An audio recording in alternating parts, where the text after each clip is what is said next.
Good morning, Bitcoins. We're live at the Frankfurt School of Finance and Management in Frankfurt, Germany, the financial capital of the world. My name is Thomas Hunt, and I'm joined by Theo Goodman. Theo, how's it going today at the blockchain conference? Well, it's going pretty much at a lot of blockchain conferences. We've got a lot of word soup. We've got, some standard hype words like blockchain, hashes in blockchain, regulation. I think currently there is a talk about the current market situation, and then after that is a talk about money laundering, and then after that is something Digex Gold, which I have a good question for them. But yeah, so it's going pretty much like a gray day in Germany, and it's not as glamorous as, let's say, your average ICO conference. There are no booth girls. There's no dash dancers. There are no Ethereum transsexual dancers either. So, And there's very, very few unicorns, though everyone is looking for a unicorn. Now, in the last talk about DLT, or distributed ledger tech, you asked them a question about if someone creates a copy of my college degree and puts it in the college degree blockchain, what would happen? And he pretty much said it was garbage in, garbage out, right?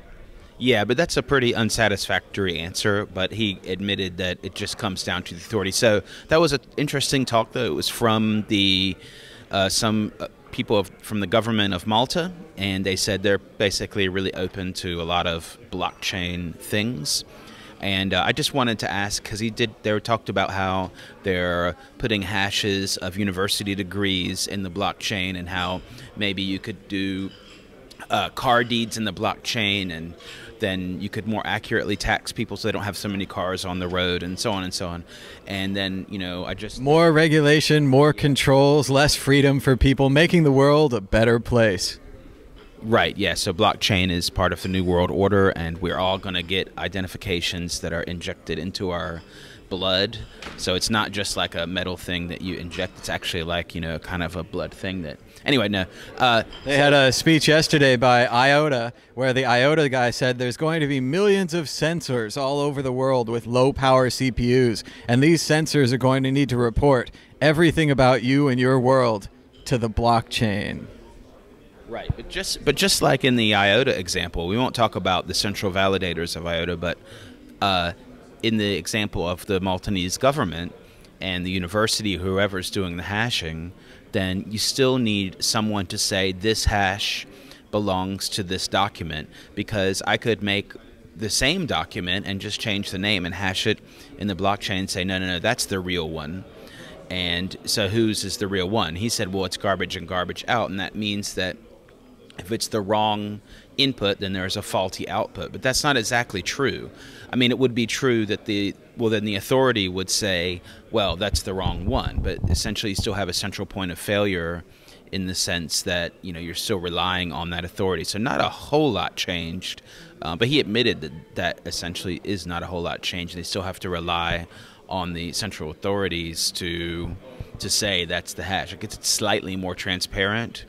But in my opinion, the problem with that is just the game changed, and right now you don't know how to defraud people as much, but that's just another game. So it's still there to be defrauded. It's just a matter of a new game. And that did seem to be what they were saying. They were talking about ICOs, and they said they're going to have a central regulatory body to regulate the ICOs. They'd have an inspector who would verify that the white paper and the code do what the white paper and the code say they're going to do, and that you could trust this central verifier to make sure that all the ICOs are clean and good this time, not like last time. This time, it will be different. Yeah, well, with the ICO thing, so that ICO thing is not about hashing on the blockchain or whatever, but they have, what they're doing is they're checking the white paper, and they're checking the code, and they're checking that the code does what the white paper says, and they're verifying that. Now, as we know, in some things, we should have asked him what they think of Well, this door is opening automatically. Probably powered. Automatic doors. Put it on the blockchain. We should have asked him what he thinks of Ethereum contracts with the update by CEO function, which would, which have the potential to change the application of it that they verified. So we didn't go into that, but they are going to verify the state of the smart contract that they get delivered when the person or the ICO asks for verification that it matches the white Pepe. But it's a fantastic conference, guaranteed to fulfill all of your ICO, DLT, and blockchain-based dreams. We are just excited to be here, and it's going to be great. We're going to bring up a lot of great blockchain people and ask them questions about the blockchain and the DLT and see if anyone knows what the Byzantium General's problem is. Great fun. I'm not sure that anyone here knows what that general is. I think they count out of 100 people, probably 2 or 3 know what you're even saying when you say that. But that's okay. These are so on the hopeful side, or depending on your viewpoint, of course. But finally, some optimism. All the people that are here is basically a safe space for bankers and people from the financial institutions. There's people from the European Central Bank here. There's people from different banks here. There's also people from different crypto projects here. And for Dash, NEM, IOTA, Zquilla, all the big names. And but in my opinion, for them and a lot of times, actually, ironically, mid and low level employees get sent here just to kind of take notes and figure out what's going on. They have to report back, but it's kind of a safe space for them to ask questions so they don't have to go into the basements of meetups and so on to meet crypto people.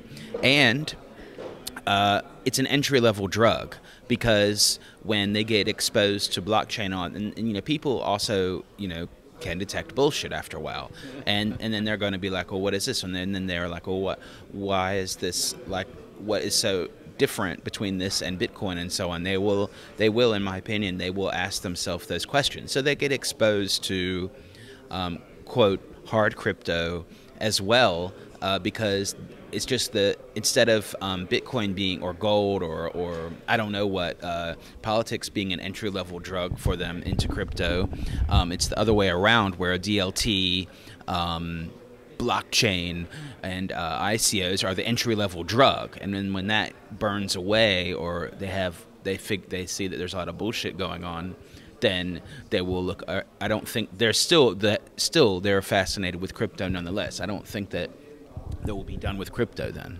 So there's still hope for them. They could come around, but they have to go through this difficult learning process about the ICOs and the blockchains and the DLTs before they can come back to databases and Bitcoin like the rest of us. Well, sure. Well, some of those people, like I said, from European Central Bank or from banks, I mean, it's their job.